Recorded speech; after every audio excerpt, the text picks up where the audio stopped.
이 시간 함께 인사 나누시겠습니다. 하나님을 기다립시다. 아멘. 오늘 말씀 제목은 사실 내가 누구를 두려워하리요 라는 제목입니다. 시편 27절 말씀이 특별히 이 새벽에 우리 이강필 목사님과 김길자 사모님, 그리고 어제 모친과 장모님을 하늘나라로 보내신 윤주열 권사님과 김상덕 집사님 가정, 또 하나님의 인도하심을 강하게 구하는 여러 집사님들의 여러 간구 가운데 크신 하나님의 은혜가 함께 하시기를 예수 그리스도의 이름으로 축원드립니다. 다윗은 참 대단한 기도의 사람이었습니다. 시편 27편에 보면 그 대단한 믿음의 이 고백이, 다윗의 고백이 10절에서 그 꽃을 피웁니다. 내 부모는 나를 버렸으나 여호와는 나를 영접하시리이다. 실제로 아버지 어머니가 자신을 버렸다는 것이 아니라 그런 일이 혹 벌어질지라도 하나님은 자신을 끝까지 돌봐주실 것을 믿는다는 그런 말입니다.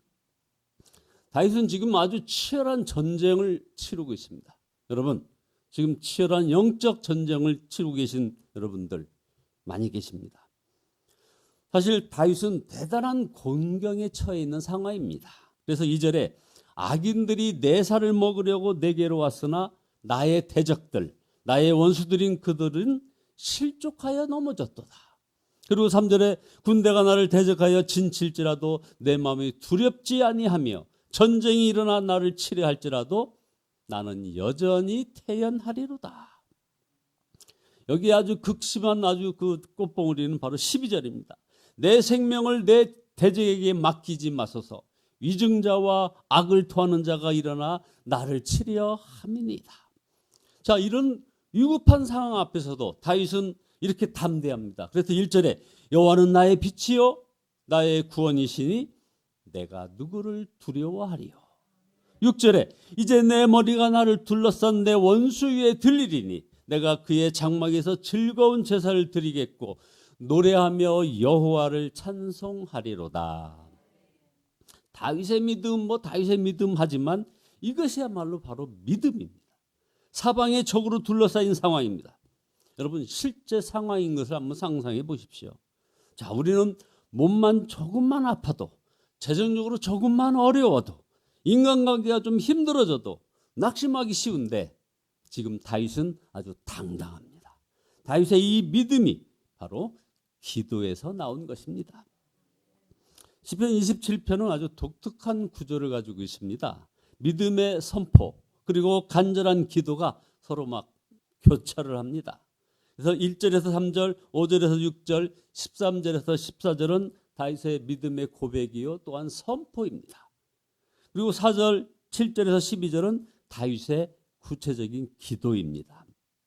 다윗은 선포하고 또 기도하고 또 선포를 하고 있습니다. 그렇습니다.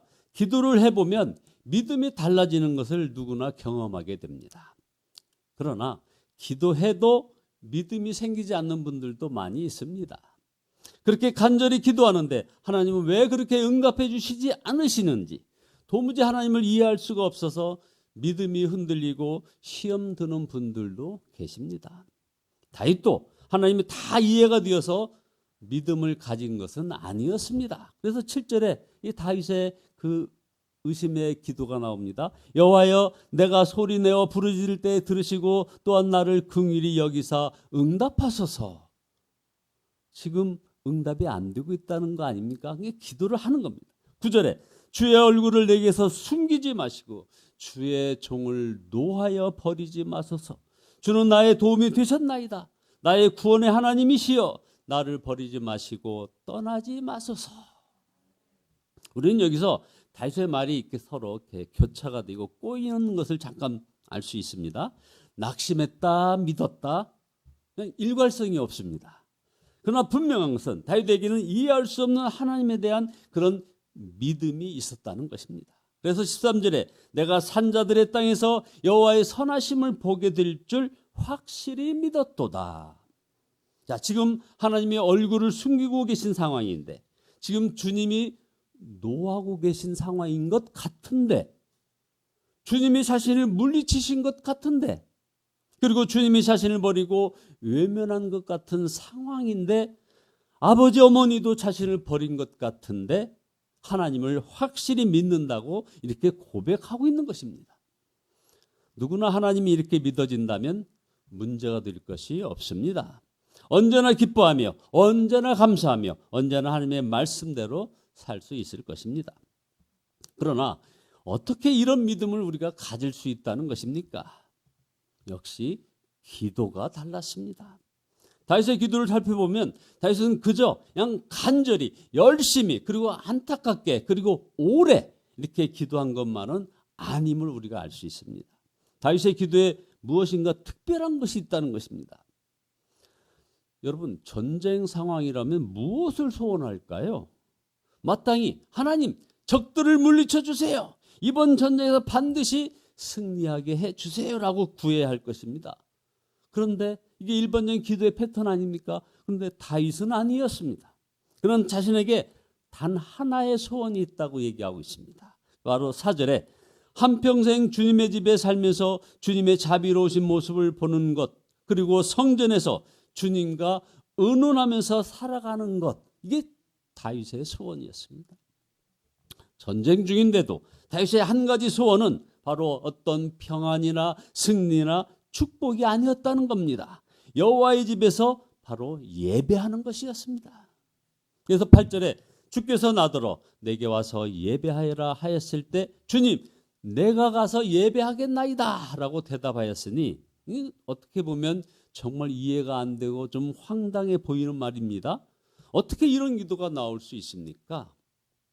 다윗은 평소에 늘 하나님과 인격적인 교제를 나누고 살았었기 때문에 이런 기도가 나오는 것입니다. 그래서 다윗은 평생 주님만 바라보며 살았다는 것입니다. 그러므로 그 위급한 상황에서도 그의 소원은 평소에 하던 소원을 그대로 하나님께 아뢰는 것입니다. 바로 그 소원은 하나님뿐이었습니다. 우리가 여기서 어떤 한 장면을 생각해 봅니다. 솔로몬이 성전을 다 짓고 일천 문제를 드렸을 때 하나님께서 임재하셔서 솔로몬에게 물었습니다. 내가 내게 무엇을 해주길 원하느냐? 그러자 솔로몬은 지체하지 않고 즉시로 대답합니다. 백성을 바르게 다스릴 수 있는 지혜를 주소서. 솔로몬의 이 기도가 우리 하나님을 기쁘시게 했습니다. 그래서 하나님은 솔로몬에게 지혜를 주셨을 뿐 아니라 구하지도 않은 부와 귀와 수를 주셨다고 했습니다. 솔로몬이 이런 기도를 드릴 수 있었던 것은 늘 그 생각만 하였다는 그런 말입니다. 평소에 늘 그런 기도만 하였다는 것입니다. 그러니 하나님이 물었을 때 즉시 대답하지 않았겠습니까? 여러분에게 하나님께서 나타나셔서 가장 원하는 한 가지 소원을 말하라면 여러분은 무엇을 말하시겠습니까? 늘 소원하는 것이 나오지 않겠습니까? 자, 그러면 여러분이 늘 소원하는 것이 무엇입니까? 주님이십니까? 우리는 올해 2021년 참 어렵게 보내고 있습니다. 그래서 많은 기도를 합니다. 여러분, 부자 되기를 기도했습니까? 예수님과 친밀한 동행을 하기 위해서 여러분들 기도하셨을 것입니다. 그래서 이제 1년이 52주 소원 성취를 위하여 우리가 기도합니까? 소원 성취만을 위해서 기도합니까? 아닙니다. 주님 다시 오심을 기다리며 바로 선교 완성을 위하여 우리가 기도하는 것입니다. 기도를 한다고 다 믿음이 생기는 것은 아닙니다. 그냥 문제만 바라보고 성공만 바라보고 축복만 바라보면, 그렇게 하면서 기도하면 그 기도는 계속해서 우리가 믿음이 무너지는 그런 것을 또한 목격하게 되는 것입니다. 세상만 바라보지 말고 예수님이 분명히 주님이신가, 우리 마음의 왕이신가, 그리고 오직 예수님만 나는 사랑하는가, 모든 일에 예수님의 인도함을 받고 있는가 하는 이런 것에서 자신을 끊임없이 훈련을 해야 바로 하나님이 쓰시기에 합당한 그런 상황으로 만들어져 가는 것입니다. 여러분은 잘 되기 위하여 기도합니까? 아니면 아직 아닙니다. 이런 잘 되기만을 위해서 기도한다면 이건 아직은 아니에요. 예수님 한 분이면 충분합니까? 예, 그러면 되는 것입니다. 그러면 이제 항상 응답받는 것입니다. 응답이 늦어진다고 기대와 다르다고 시험될 일이 없는 것입니다.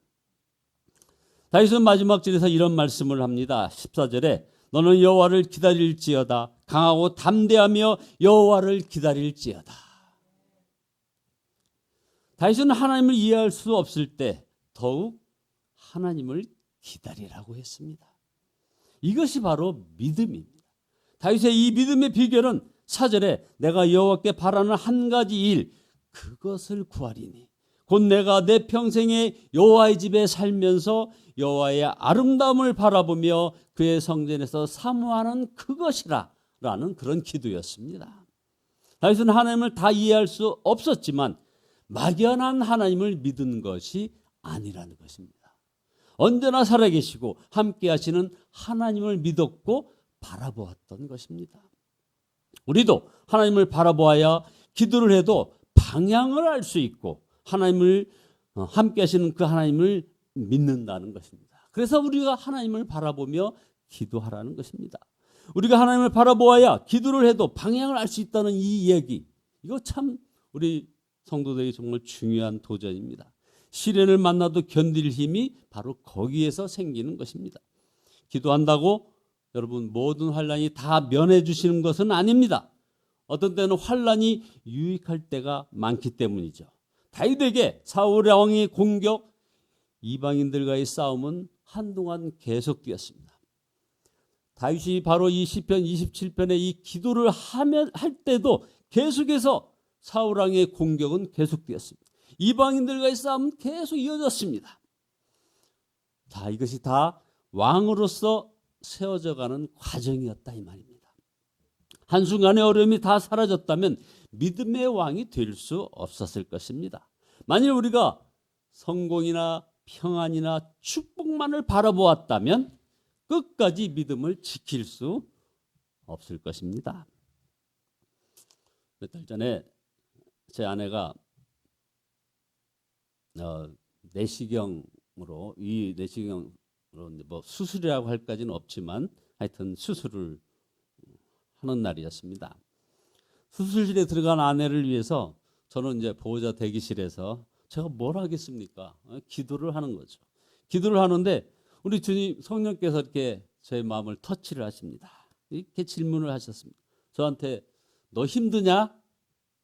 그래서 제가 즉각 대답했습니다. 예, 힘듭니다, 주님. 이게 또 물으십니다. 너 괴로우냐?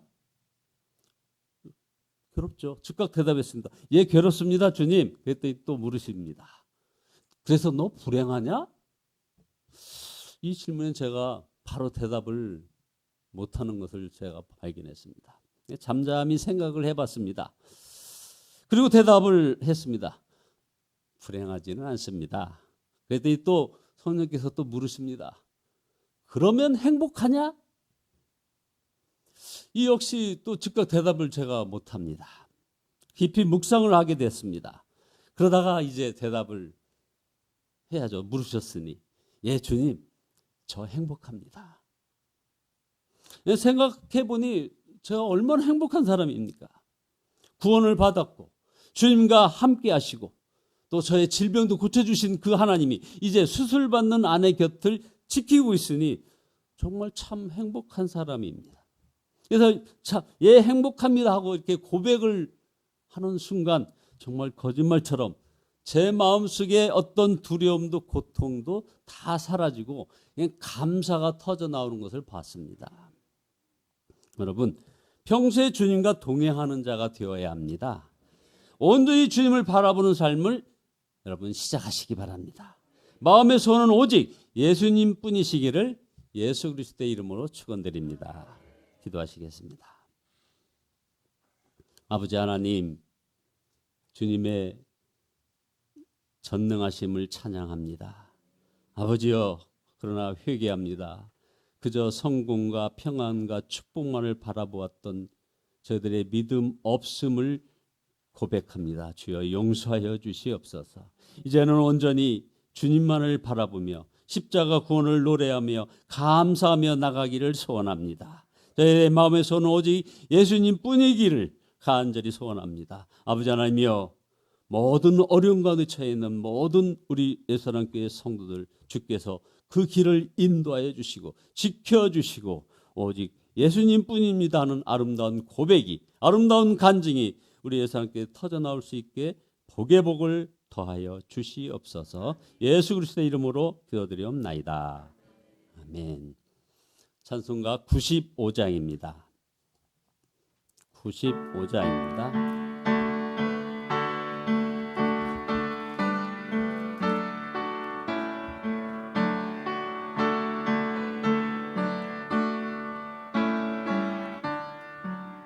나의 기쁨 나의 소망 되시며 나의 생명이 되신 주 밤낮 불러서 찬송